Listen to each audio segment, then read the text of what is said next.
All right, so we talked about what the work energy theorem is. Let's now come back and talk about how it is that we're going to use this. So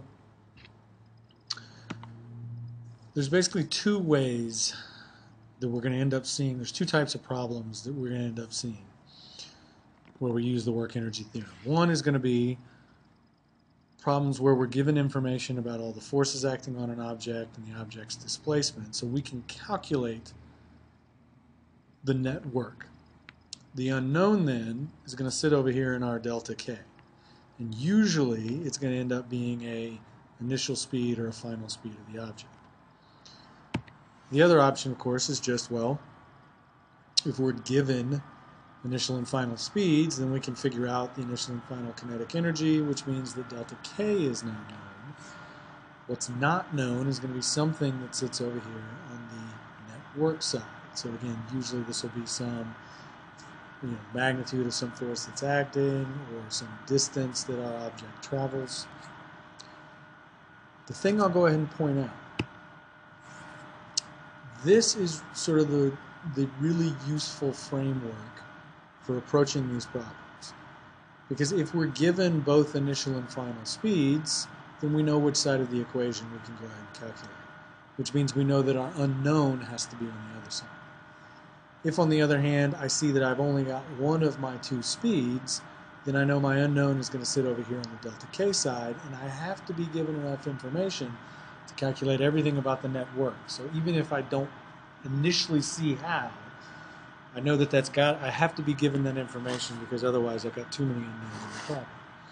So, as an example, so let's say I've got a 2 kilogram block that's sliding down a frictionless ramp at a speed of 5 meters per second when you begin to push on the block with an applied force of 20 newtons.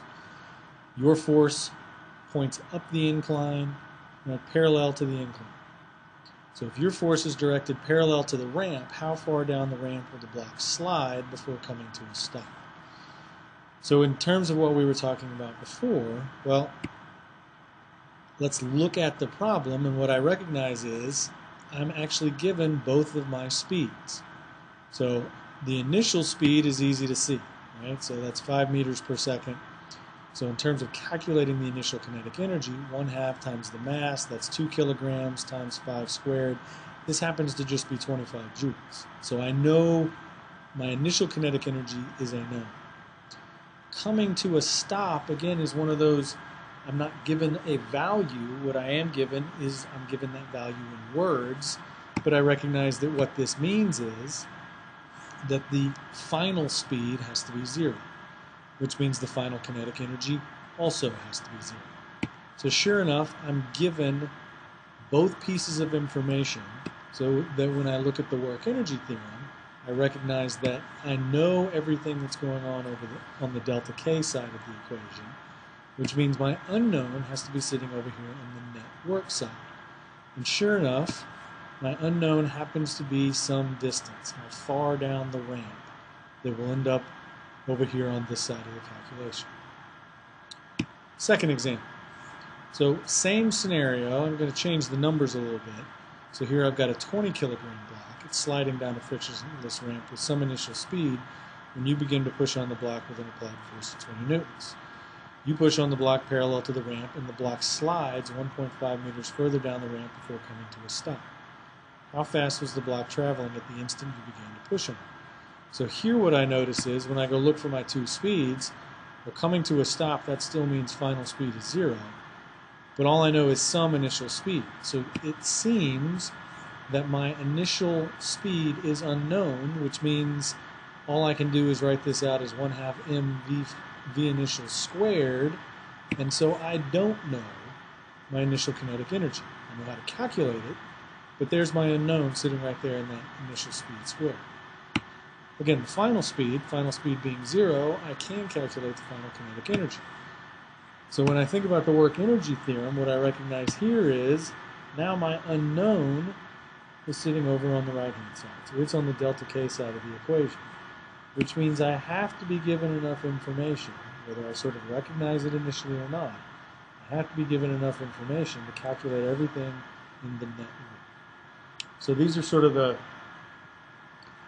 This is a helpful framework for approaching these problems because basically we've got one equation, which means at the end of the day there can only be one unknown. And so figuring out where it sits will kind of help us figure out, well, what's my unknown, where is it, and that means I got to be able to calculate everything else. Here, again, it's easy to see, sure enough, our unknown, how fast was the block traveling? Yep, that's in our delta K. So we're basically solving for the initial speed. All right, so our process for solving problems with the work energy theorem. First thing we're going to do is we're going to draw two pictures because the work energy theorem cares about 2 points. What's going on initially and what's going on at the end. Then we'll go ahead and draw the free body diagram. Now, we're not going to do a vector problem, but drawing the free body diagram will help us keep track of all the forces acting on our object. So we're going to go ahead and draw the free body diagram. Then we'll calculate initial and final kinetic energies. And we're going to start with the K's first because, again, that's going to help us. They're usually easier to find, and that's going to help us figure out where our unknown is sitting in the equation. Then we'll calculate the work done by the individual forces, because almost always that's the way that we're going to approach the net work side of the equation. Then we'll set our equation up. Again, one equation, one unknown, and we'll go solve for what that unknown is. So here's the process that we're going to use. So again, let's take that second example problem I had before. So here's my block. Initially, it's moving with some initial speed, so I don't know what this is. I'm going to start to push on it, and it's going to slow to a stop. So when it's traveled this far down, now it's at a stop. Right, so it came to a stop because I applied some force that brought it to a stop. I did that over a certain distance, right? So I'm told that the block slides 1.5 meters further down the ramp. So here are my two pictures, right? Initial situation, final situation. I've kind of combined them into one picture here, just because it's easy enough to deal with. And I see that the distance that my block travels from the initial to the final, that's easy to draw in. So this displacement vector has a magnitude of 1.5 meters. So when I draw the free body diagram, well, what forces act on the block? Well, there's a normal force that is perpendicular to the surface. I don't need to worry about friction. There's an applied force that's parallel. There's the weight force that's pointing straight down. So here's my free body diagram. And so now I'll think about my kinetic energies, right? So draw my two pictures, draw the free body diagram, calculate out the kinetic energy. So let's see what I can determine here. In this case, I can't calculate this out as a value because I know my unknown is sitting right there. So the final kinetic energy, because this comes to a stop, I do know this value, so the final kinetic energy is just going to be 0. So I'll leave the initial kinetic energy like this. I'll leave the final kinetic energy, I know that value is going to go ahead and be 0. So the next step is to calculate the individual works.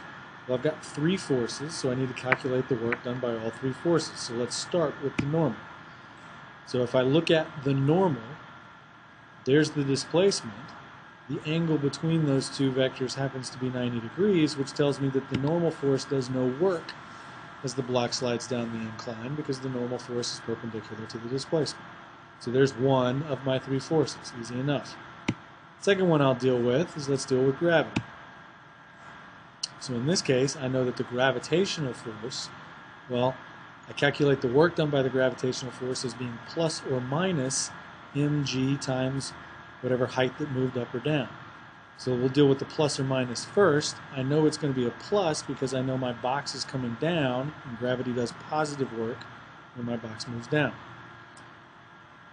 I need to deal with this h. Well, I wasn't given h.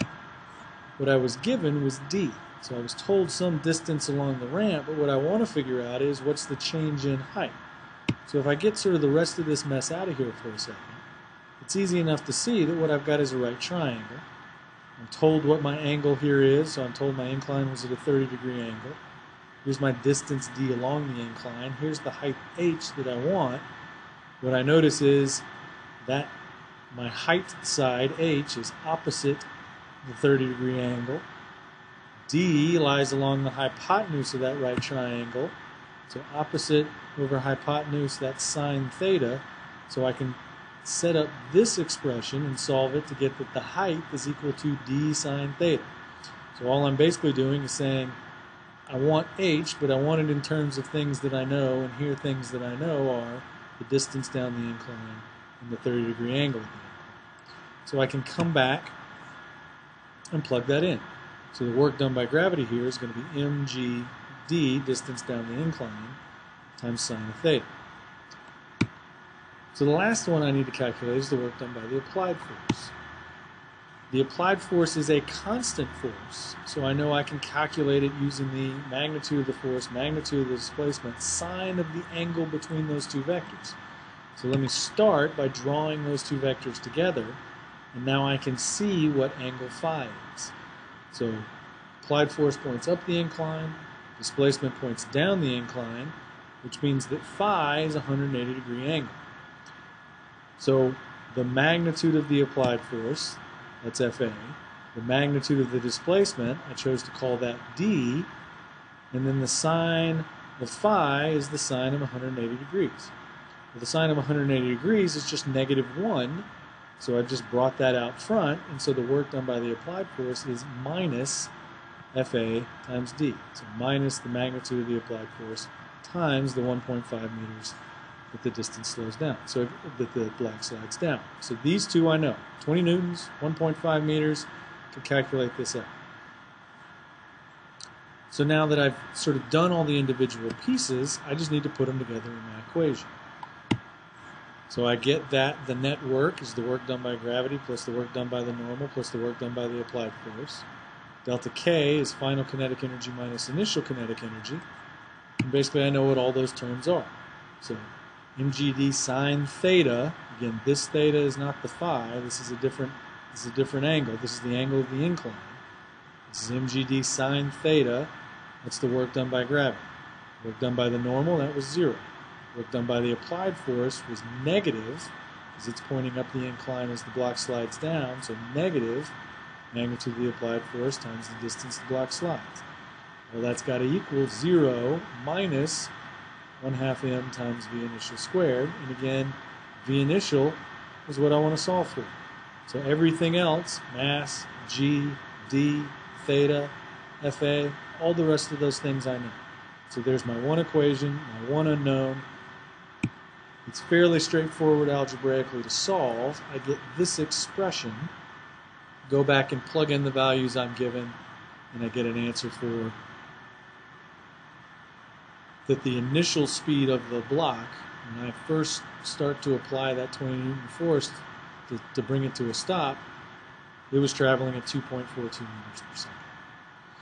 So this is sort of the process that we're going to walk ourselves through to solve problems using the work energy theorem. If you'd like, you can take the first example, and again I'll leave it up to you to go through and work it out and solve, but when you do, you'll get an answer that says how far down the ramp will the block slide before coming to a stop. Well, in this case that distance is going to be 2.45 meters. So you can work this one. Again, here's you can check your answer and make sure you're getting the right answer. But this will give you a chance to sort of practice before we start using this in class.